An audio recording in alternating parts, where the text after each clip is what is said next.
Greetings, Black Light.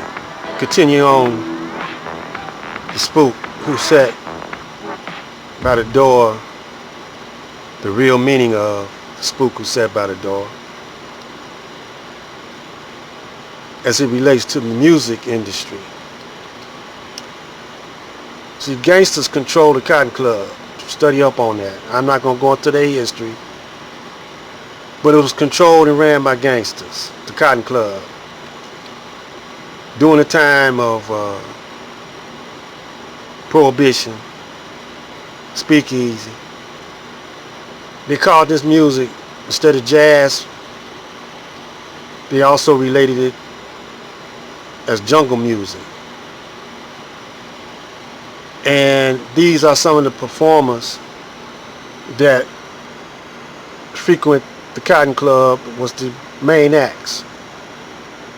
See, to this very day, in order for a black man to make a lot of money, I mean a whole lot of money, it's two fields or streams of entertainment that they brothers want to get into. There's sports, which covers boxing, football, basketball, baseball, not so much hockey.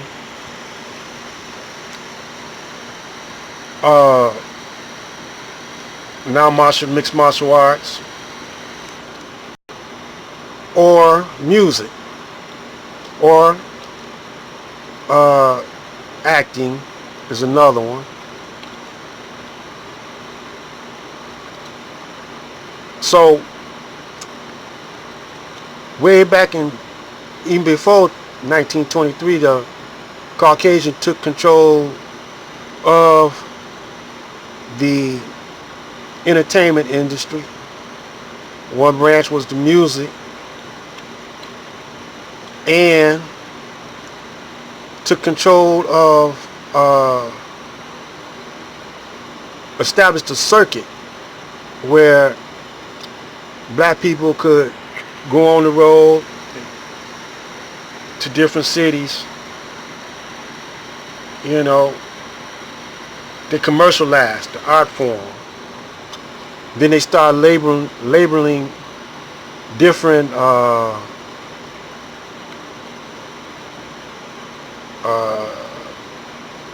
forms of the art, of our music. And with each generation, they would give it a different label: boogie woogie, blues, jazz. But it was all innovative music coming from us. Now we got rap music. And every now and then, out of the rap game come a brother like Tupac, you know,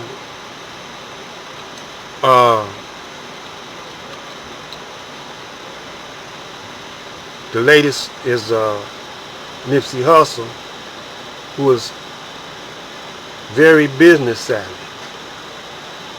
You had Michael Jackson, you had Prince.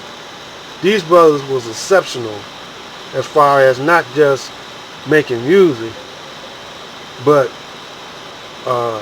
having a strategy, a business strategy. Now we're gonna get deep, go deeper into the metaphysics, psychological aspect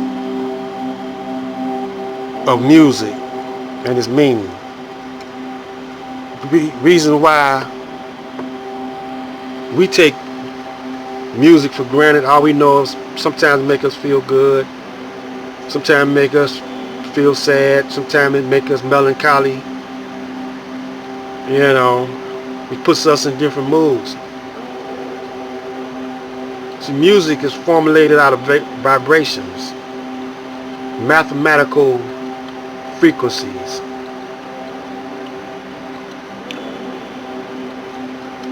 And black man uses music at one time as therapy, as a medical technique, as a healing technique. And you see that eye that was in the beginning,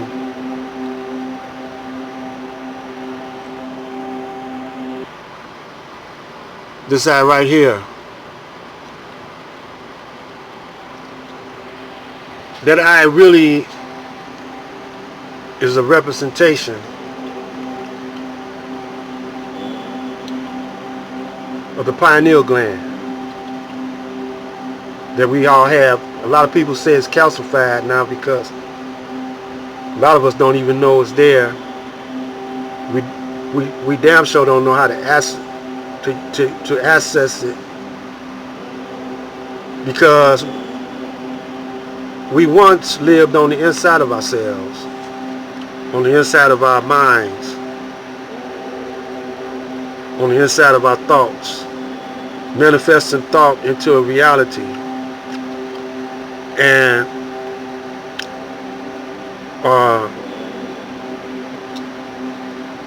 some of y'all call it spirituality. You can say it's spiritual. The Honorable Elijah Muhammad said that really we make spirit. Spirit don't make us. You know, in other words, like when you go to a party and the party down in the basement, house party, party's dead, and here you come, and you feeling good, and you make other people feel good by your presence, because you are the life of the party. And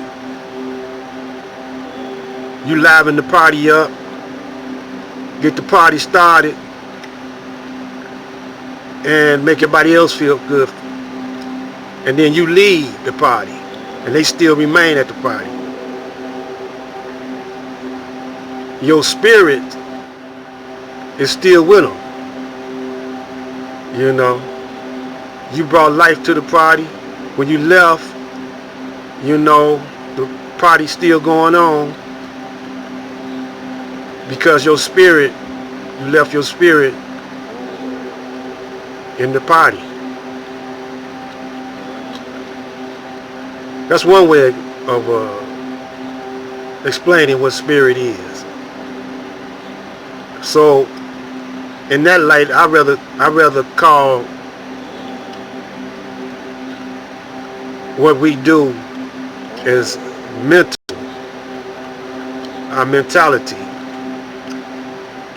And our mentality is unseen. And when you, a lot of times you relate the unseen to some spooky. So enough of that. And let's get down to the real meaning of the spook who sat by the door. The real meaning of the spook who sat by the door is Sam Greenlee was talking about himself, but he was inspired by the Nation of Islam. He don't say that.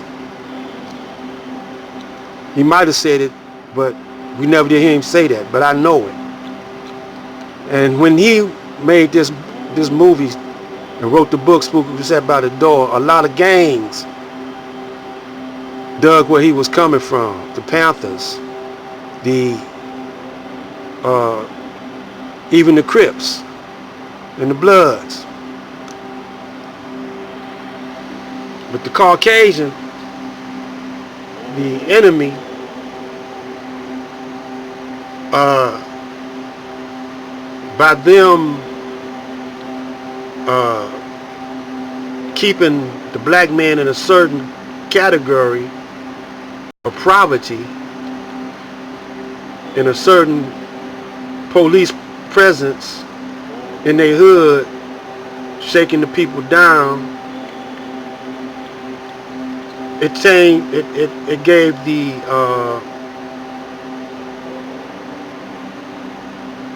community a different, the gangs or the young bloods in the community, you know, wanting to get money. And so when you're in poverty, or when you're poor, you have stress on you all the time. A lot of times you try to shake that stress off by having abundance of sex to relax you. We started smoking weed, and when we started hustling, we started slinging coke and heroin to get that money so we could pay them bills, so we could have the finer things in life. See?